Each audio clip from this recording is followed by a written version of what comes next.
on 12 News. What exactly is this? It floats, nature loves it, and some say it helps make lakes cleaner. Then, 92 years old and still going strong. I mean, I just help and do what I can.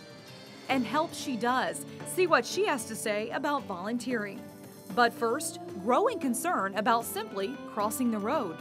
It's a major safety issue. 12 News starts right now.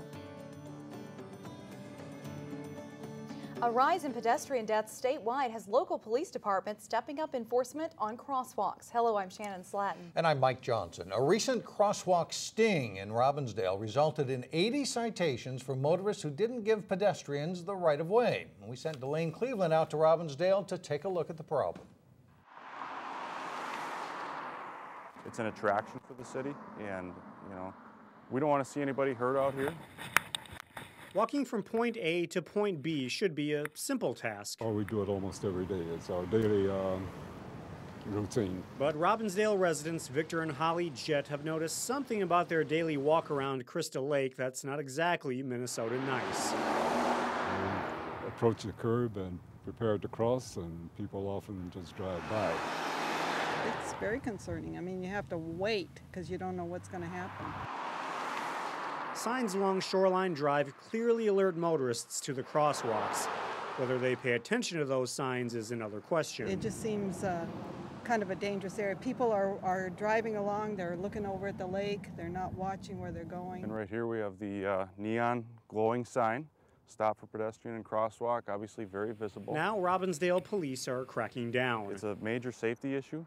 I mean, these parks are out here and they're widely used by the residents. Local officers received enough complaints about crosswalk violations from the Robbinsdale Senior Commission that they decided to set up a sting here to address the problem. Just with 4 officers, within a 3-hour time frame, we stopped at least 40 vehicles. So we decided to see if people would stop for us. Why don't one of you guys come up right over here? I played the role of pedestrian to see if people would stop to let me cross the street. You did, but within a matter of minutes, someone blew right past me. Officer Ryan Pankratz was quick to pull the driver over. How you doing today, sir? Good. Hi, stopping you for the pedestrian violation today. Eventually, he let him get off with a warning, yet getting the message out was the important thing. So far, statewide, we've had, I believe it's 15 traffic pedestrian deaths related to crosswalks. I think last year it was actually 40 deaths. So, 40 is too much. In my opinion, 1 is too many. Despite the enforcement efforts, the Jets aren't letting their guard I down. think we'll always have to look both ways, be careful. Robbinsdale, Delane Cleveland, 12 News. The Minnesota Department of Transportation plans to launch a big advertising campaign next month to alert people about crosswalk laws. Robbinsdale police say a citation could cost you up to $150. The State Patrol says 2 people were critically injured when they lost control of a speeding motorcycle early this morning. Police say the motorcycle ran off the road and hit a power pole 8 feet off the ground near 42nd Avenue and Welcome Avenue in Robbinsdale. The crash happened just after midnight and the noise woke up the neighborhood. I heard basically just a bike cruising by down on the block or down on Welcome here. I thought I actually heard she told him to stop. The driver clearly couldn't stop in time for the T intersection where Welcome Avenue ends. The victims wound up in a driveway. Police say a 29-year-old St. Louis Park man was the driver and a 23-year-old woman from Crystal was the passenger. Osseo City Council members are split over hiring a firefighter with 2 DWIs on his record. Mayor Al Lindquist is concerned that hiring former Chief Gary Current as a firefighter could create liability issues for the city. Lindquist says that concern was shared by a human resources director at the League of Minnesota Cities. The consensus was that employees on the fire department are involved in dangerous activities, high levels of situational awareness, and the employee is responsible for his and lives of others. If the employee is in any way impaired, it puts himself and others at a severe risk. Well, I'd like to say Current's record shows DWIs in 2008 and 2010. Other council members questioned how many background checks had been done on other firefighters and why the information wasn't made available to the council in advance. A former Osseo firefighter who served with Current says he's learned his lesson and can be trusted as a firefighter. But when the fire is ahead of you and behind you, you need to know that your crew is sound. and I myself would go into any fire with Mr. Kearns. The council voted 3-2 to hire as a firefighter the former chief once he is recertified as a first responder. A new subdivision is proposed in the northwest part of Plymouth, this one located next to a shooting range. A developer is proposing 46 single-family homes on Dunkirk Lane. This is near the Plymouth Gun Club. Plans also call for a neighborhood park. State law requires the builder to notify potential buyers about the shooting range. The same developer also has plans for a second subdivision next door that involves more than 70 single-family homes. That's expected to come up at a public hearing this fall. Getting to the Northwest Metro will be a bit more difficult this weekend. Northbound Highway 100 will be closed completely between Crosstown Highway 62 and Interstate 394. The closure starts at 5 a.m. Saturday. During the closure, MnDOT crews will be doing maintenance work and inspecting bridges. The roadway will reopen by 5 a.m. Monday. This is something motorists will see again. The following weekend, MnDOT will be doing the same thing to southbound Highway 100. A major road work will also be taking place this weekend on one of the most heavily traveled roads in Maple Grove. Starting tonight at 8 o'clock, closures will occur on Weaver Lake Road between West Fish Lake Road and I-94. All traffic will be moved to the westbound lanes of Weaver Lake Road, resulting in one lane of travel in each direction. It will allow city crews to replace the pavement on the eastbound lanes. Work will wrap up before the Monday morning rush hour. Coming up, a lake creation that is piquing curiosity. What some say is the next big thing to combat lake scum. Then later in sports, a coaching shuffle in Park Center soccer. Meet the new boys soccer coach, who's not exactly new. But first, a check of your AccuWeather forecast.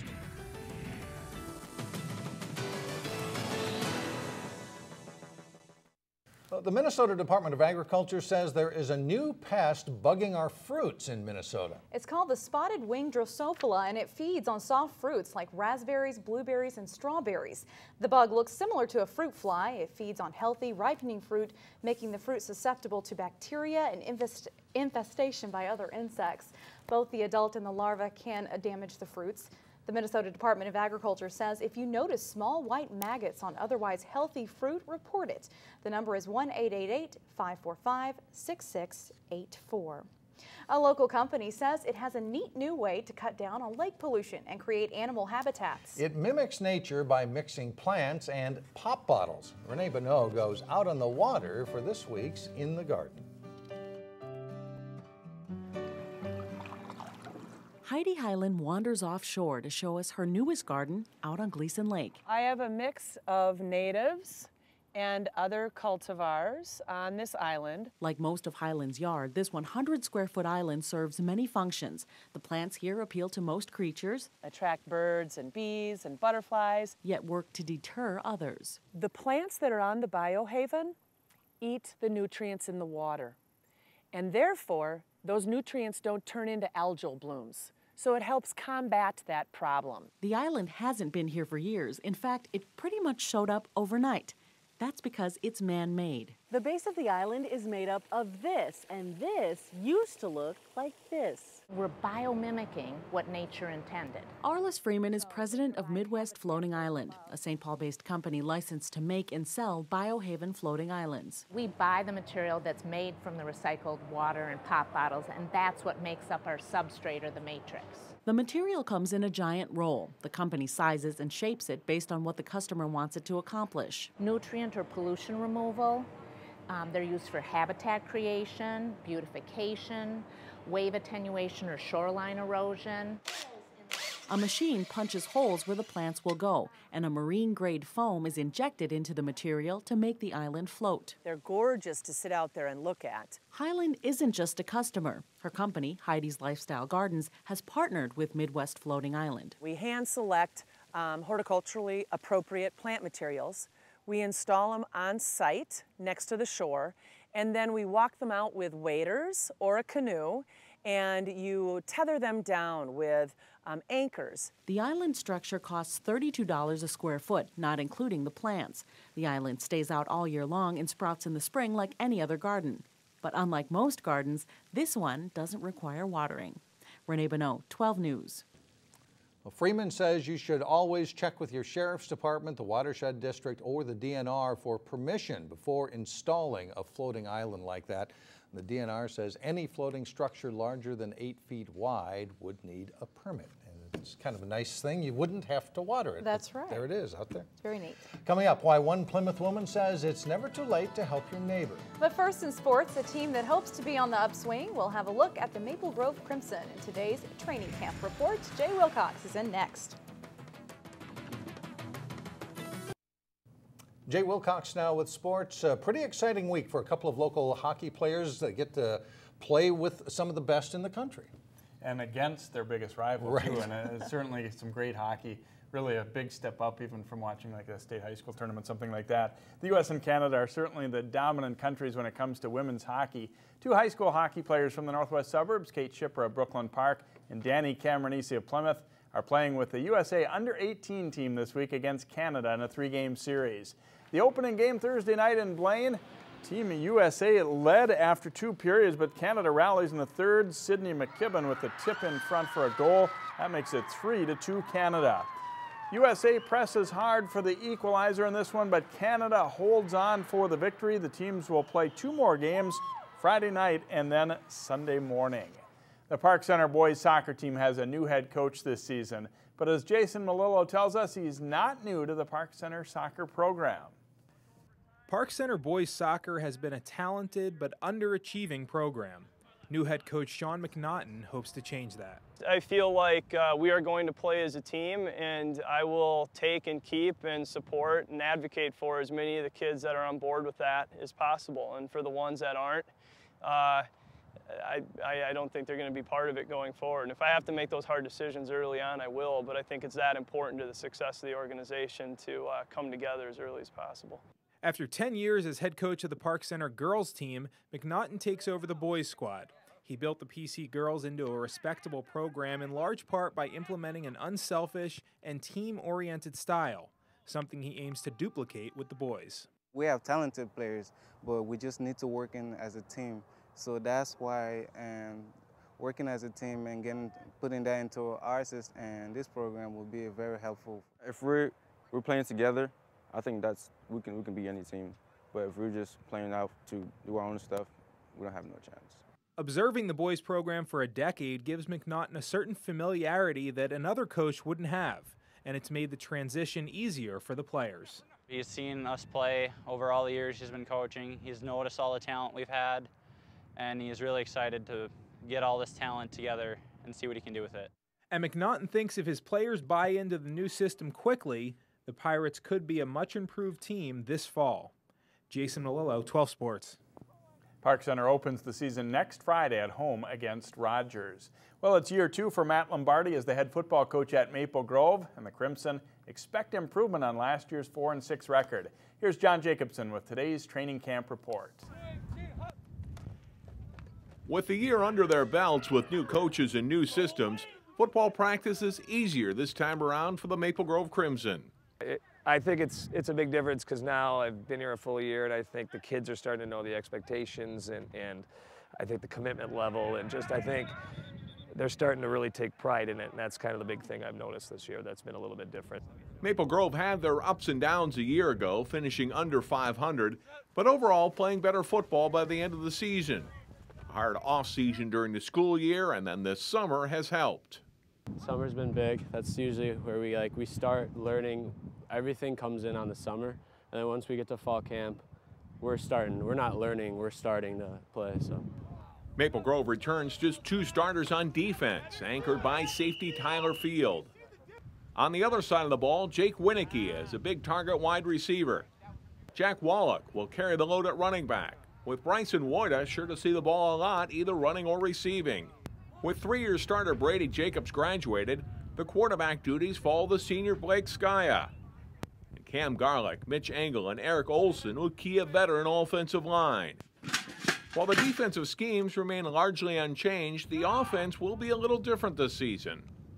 We're going to be showing a lot of different things. We're going to have a lot of different looks, motions, formations, just stuff that is going to make the defense think a little bit more. And of course, yeah, we're going to run. As me as a quarterback, I want to say we're going to pass every down, but we're not.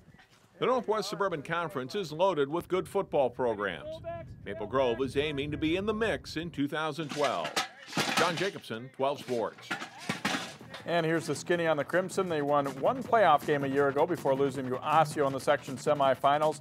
8 starters return in all. The Crimson opened the season at Armstrong on August 30th, a team that beat them a year ago.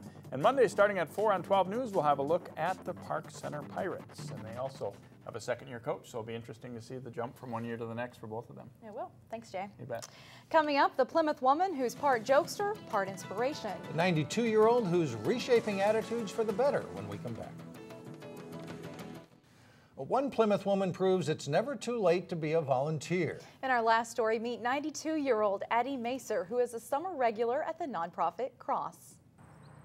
I help here when they need help. 92-year-old Addie Macer. There's no produce here. Can do and has done just about every job here at the Cross Food Shelf in Rogers. I'm the jack of all trade and the master of none.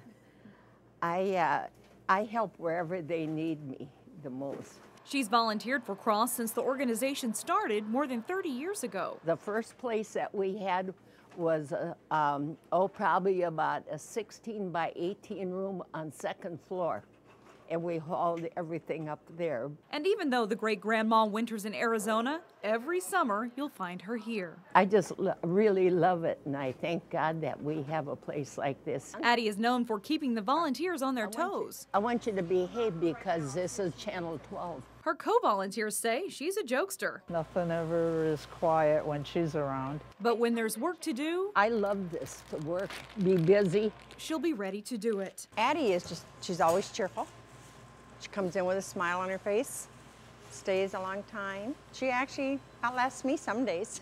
Addie just sets the pace for everybody. Executive Director Char Lake says Addie can put a positive perspective on just about anything. It's a delight for everybody and an inspiration. Addie says it's the other way around. All volunteers are the generous, the nicest people there are.